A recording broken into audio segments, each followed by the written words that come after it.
Bishoy Yakub, I know none of you guys might not know this actually. Bishoy, can you share with us what you do right now? Yes. And where you do it, and just how you are, where you are today? Sure. As most of you guys know, because you're from Queens Church, I'm a prosecutor. For those of you who don't know what a prosecutor is, because many people don't, my job is to, after police officers arrest those who commit crimes, my job is to prove that they are guilty, and, you know, as bad as it sounds, put them in jail for long periods of time. Or, if jail is not appropriate, there are other means of treatment, so to speak, programs that are out there to help those that are in need, that are addicted to drugs, things of that nature. So my job is a very specific area. It's a very specific field. Okay, this is a very common misconception. Most people think that if you're a lawyer, you have to be a really good public speaker, or you have to be not afraid to stand up in front of people and talk. This is the most common misconception ever, because most lawyers, I'd say 90% of lawyers, have never seen a courtroom. They don't stand in front of a judge.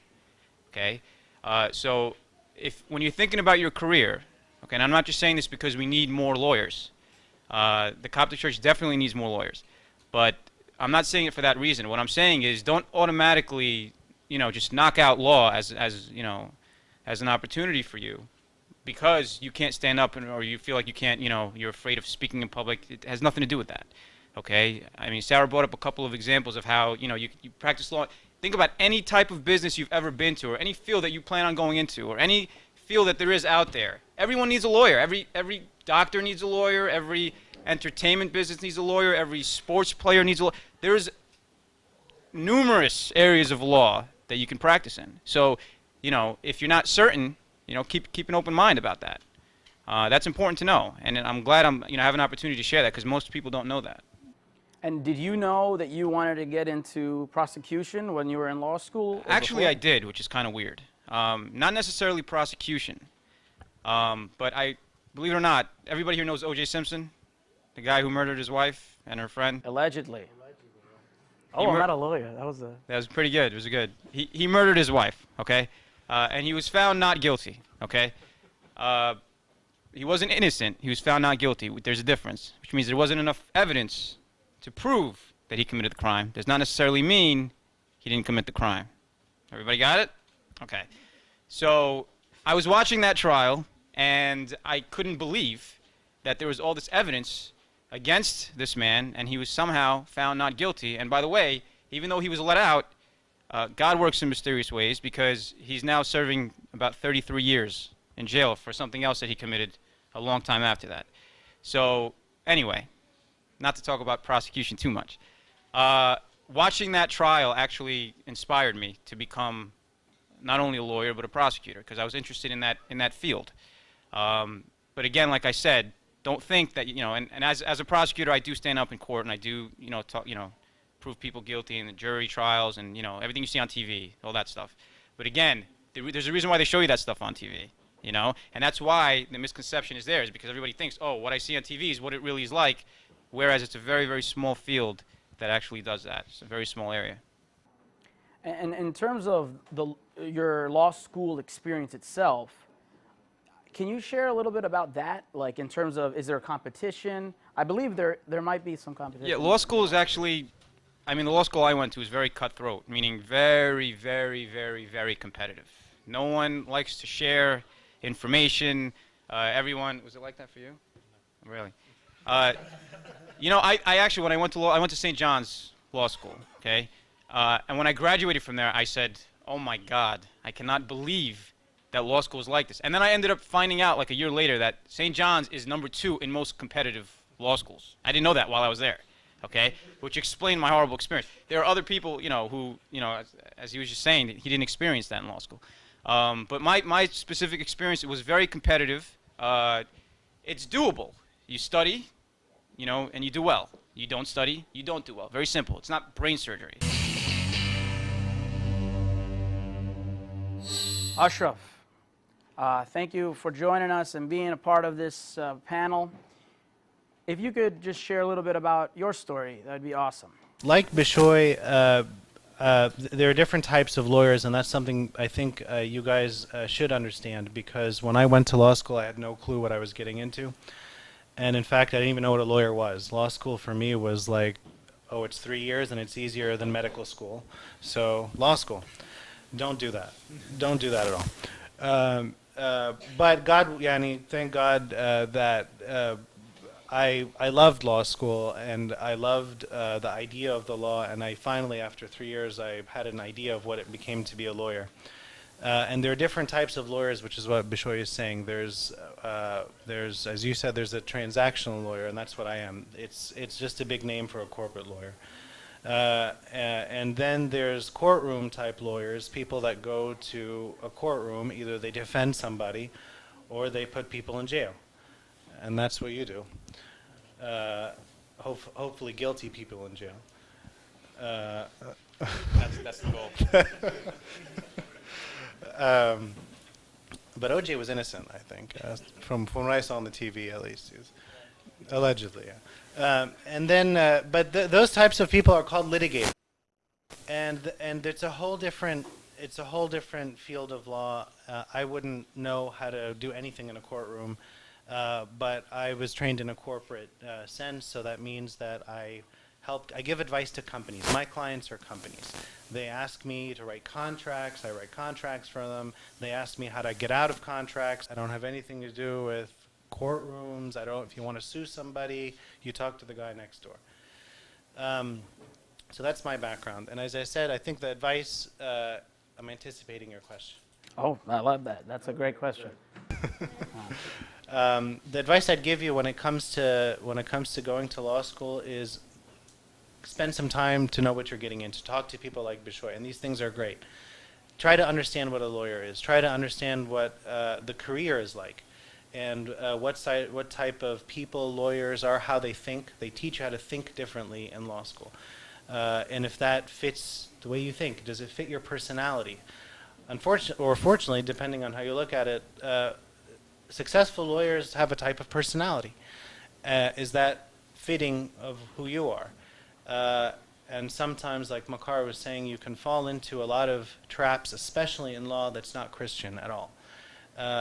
When it comes to money, when it comes to success, when it comes to the idea, so many lawyers, because they know the law, they try to get out of everything.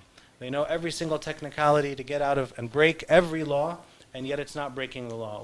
Why? Well, because if you look at this and if you look at that loophole, and then where's the respect for the law? Where's the respect for rules? Where's the respect for your authority? This is all biblical, guys. Anyway, so I'm heading in a tangent. The point is, the advice I'd give you is put some time in studying what the career is, what the law is, and see if it fits you. But one thing that I asked Mark, my brother here, my other brother, was about show me the money, right? Is there money? Is there, not money, but are there opportunities? Is there a market right now? And how does that look like from what your experience is? There's the legal field right now is very competitive. What does that mean? It means that if you go to a good law school, and which means, by the way, that you had to have worked very hard in college and gotten good grades and taken a test called the LSAT and studied for the LSAT, and you get into a good law school. If you do well in law school, meaning it's not just pass-fail, at least my experience, it's like Bishoy's, they grade you. And if you get good grades and take the bar exam, and then after the bar exam you pass the bar exam and find a good job, they will hire you. There's always a good market for good lawyers. And the money can be very good. On the other hand, if you're just kind of passing, not taking college seriously, or not taking law, you didn't get that grade in law school, maybe you didn't pass the bar, it's going to be very, very difficult. So what I ask you guys to comment on this if you disagree, but what I'm seeing right now is if you study hard, if you're dedicated to it, there is a good market, and the money is very good. But money is not happiness. And if the money, once you start looking at the legal career, you'll be surprised at how much the top lawyers can make, and you're like, oh my God, how can I not do this? Look, this is great. The salaries are phenomenal.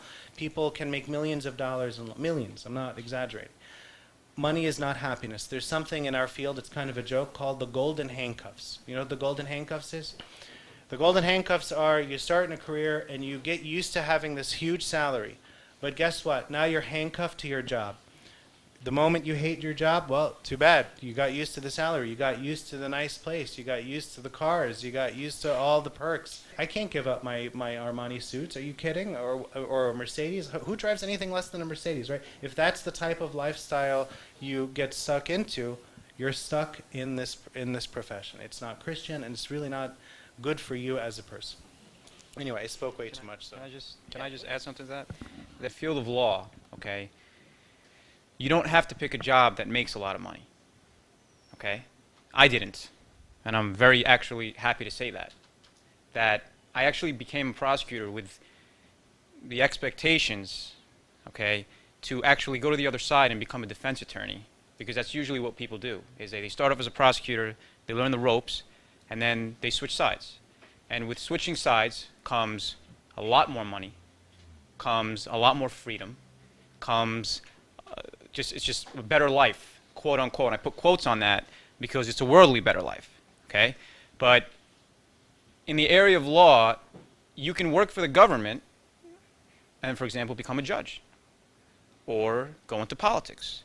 Or it's just unlimited doors can open for you when you just have your law degree. You can have a law degree and not practice law at all and do other things, but because you have a law degree, it makes you more marketable in certain fields. Does everybody understand that? So that part is very important. But I think the most important thing that Ma'ar said, since we're talking about Ma'ar, is that money really is not everything at all. And if money is the number one thing you have in your mind, picking a career, yeah, get that out of your mind now, okay? Because if you're not happy, if you're not joyful in doing what you do, money doesn't mean anything. I have so many friends who we graduated law school together. They went out making close to $200,000 a year, and they are miserable, miserable, miserable, living miserable lives. Money is not everything.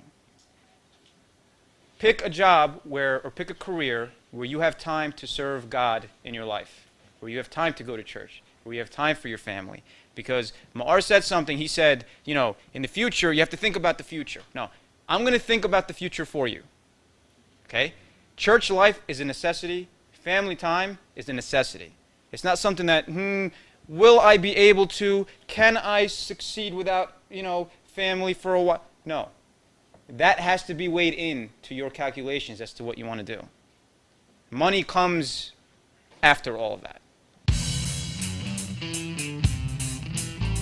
Take time in high school, but definitely more so in college. Physician assistant is a healthcare provider who has the medical knowledge, who work under the supervision of a physician. So basically because I wanted to help people. I like that feeling that I got when I made a difference in someone's lives.